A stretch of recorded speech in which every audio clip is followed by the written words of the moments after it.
Makakausap po natin ngayong gabi si former presidential spokesperson Edwin Lacerda. Magandang gabi po sa inyo, Secretary. Ay, magandang gabi Maricel, Joey, and Chiki. Kumusta Good kayo? evening, Secretary. Good evening po. Sir, sisimulan ko na dun sa usapin sa PCO kasi alam mo na, dati ka rin naman na naroroon sa tanggapan na yon, although iba yung tawag nung time po ninyo. Pero ngayon kasi, 4 na PCO secretary na yung umuupo. Mukhang magiging 5 pa, di ba? At ano po ba yung nakikita ninyong problema rito? Bakit nagkakaganon? Yeah. We've always said that, alam mo yung, if you're familiar with KPIs, yung key metrics talaga ng comms team, is really, there's only one key metrics to evaluate the effectiveness of the communications team, yan yung survey numbers ng Pangulo. Kasi kung ang survey numbers ng Pangulo mataas, I think the comms team can take credit for that. Kasi nga, they deliver, they do the messaging, they craft the messaging. So lahat mga communications strategy, ginagawa yan ng comms team. So kung mababa ang numbers ng Pangulo, problema yan. Of course, may problema ang Pangulo, may problema rin primarily ang comms team. Kasi dapat sila ang very sensitive. They do social media monitoring, they do traditional media monitoring. Kaya alam nila dapat kung ano nangyayari sa effectiveness ng Pangulo. Kung ngayon mababa ang effectiveness ni Pangulong Marcos, mababa ang kanyang trust ratings, there's really a problem in the comms team. And that's why, siguro for the last, especially itong nangyari after the ICC, medyo talagang tamaan ang Pangulo dahil sa, I think largely because the messaging was not very effective in showing the side of the Marcos administration why they had to arrest former President Duterte. So, yan parang yung naging slide na yung pababa eh. So, ngayon, there's really a strong effort na ilapit si Pangulong Marcos sa taong bayan. May mga podcast siya, in-interview siya, lumalabas siya sa kale, yung nagpapakita na I'm familiar with your problems, I know your problems, I'm here to solve your problems. Yun naman talaga dapat ang ginagawa ng ating Pangulo.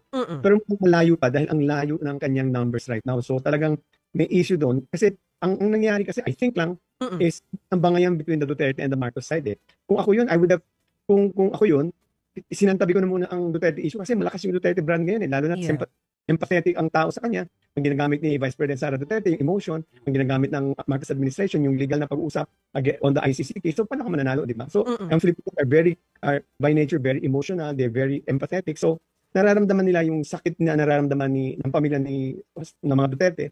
Kaya instead of, parang, alam mo may sinasabi tayo, diba, may 3-day news cycle. After that, let's change the topic para bring in another topic. Mukhang hindi ganun nangyari. That's why nabaon on the Duterte-Marcos rift. Kaya medyo bumababa ang numbers ni Pangulong Marcos. Buti lang ngayon, si Pangulong lumalabas. Hopefully, in the next quarter, merong gagandang numbers siya. Plus, I'm not sure if a changing of the guards would also be effective, but I think kung ganyan talagang wala pang solusyon noong panahon ng ating current incumbent Comm Secretary, siguro, one way of doing it is just changing it. But I think also yung strategy talaga, they have to redo the entire strategy ng hindi lang pagpapalit ng tao. Maybe the new guy coming in, pwedeng baguhin din yung strategy nila. Oo. Strategy talaga po yung nakikita ninyo, Secretary. Kasi parang iniisip ko, ito lang yata yung administrasyon na sa loob ng 3 taon, 4 na agad yung naging Comm Secretary. So, what does it say about the decision of the administration? Kasi leadership style, bakit 4 agad? Honestly, the question is, I don't know who is really heading the comms. Is it really the communication secretary really crafting it, or are there people behind that's really controlling the levers? And merong ganung klaseng pag-uusap, or at least may mga chismis na it's not really J. Ru is really handling the entire crafting the messaging and crafting the entire strategy. So, do we think that he has the levers of power to do the messaging? Hindi rin natin alam. So, but it certainly is very, very unsettling to see 4 or 5 cabinet secretaries in a span of 4 years na parang hindi naman ganun kasama nung nag-umpisa si Pangulong Marcos di ba? Ang ganda naman ng numbers niya. Except it's really when there's crisis time na mukhang parang, especially yung away na political crisis, hindi yung mga national emergency or mga national calamity crisis, madali makakuha ng empathy sa gobyerno if you're really performing and delivering your services.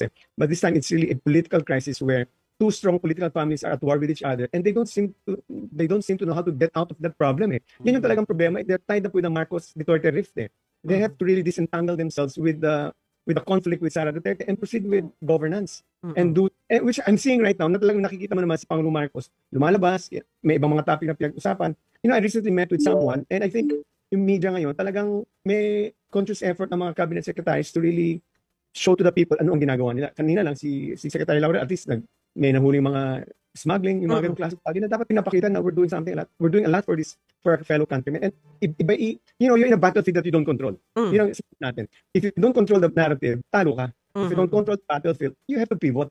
Mukhang ngayon lang nagpipivot ang administration sa comms nila. And sana, ituloy-tuloy na nila mag-pivot sila ng mas maayos. I think, mahaba pa naman ang panahon. Ang problema lang, kung talagang natuloy impeachment, balik tayo ulit sa Duterte issue.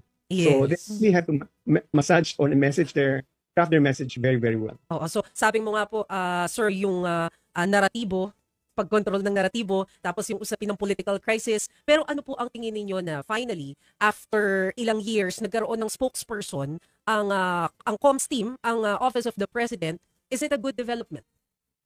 Yes, because, you know, when the spokesperson, Putol si Secretary Lacerda, balikan natin. May tanong pa ako sa which sana nagigets ko si Secretary Lacerda eh. Yes.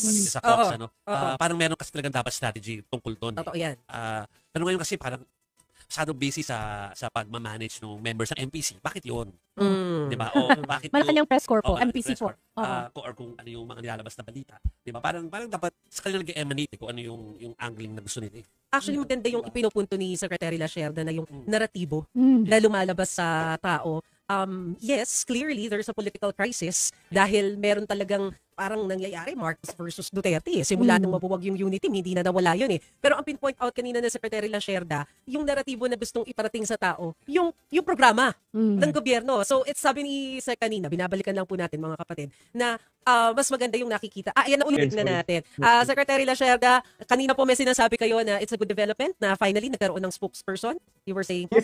yes, ang spokesperson ang nagko-communicate daily, informing the public through the media kung ano nangyayari sa gobyerno, kung anong ginagawa ng ating Pangulo. So hindi pwedeng walang interaction dapat ang gobyerno sa media. Mahalagang papel ang ginagawa ng media. Ang ginawa ni Pangulo Marcos in the early, sabi niya, I will be my own spokesman. Maganda, hindi maganda dahil wala ka namang araw-araw na interaction sa Pangulo eh. At sa kung the few times ang gagawin, Maricel, you were with the presidential MPC dati, mga ano lang yun, may mga may event, may Tawagan na natin si Owner. Secretary Lacerda para mas maayos yung signal natin kasi sayang ang ganda ng pinapaliwanag ni Secretary Lacerda kasi of course dati siyang bahagi ng comms team ni former President Noynoy Aquino. So he understands, 'di ba, kung paano yung nangyayari na communication mula sa Malacanang papunta sa taong bayan. Kung paano. Pero ako wala naman akong ano diyan kasi sobrang honestly, ang hirap ng trabaho ng Presidential Communications Office. Napakahirap.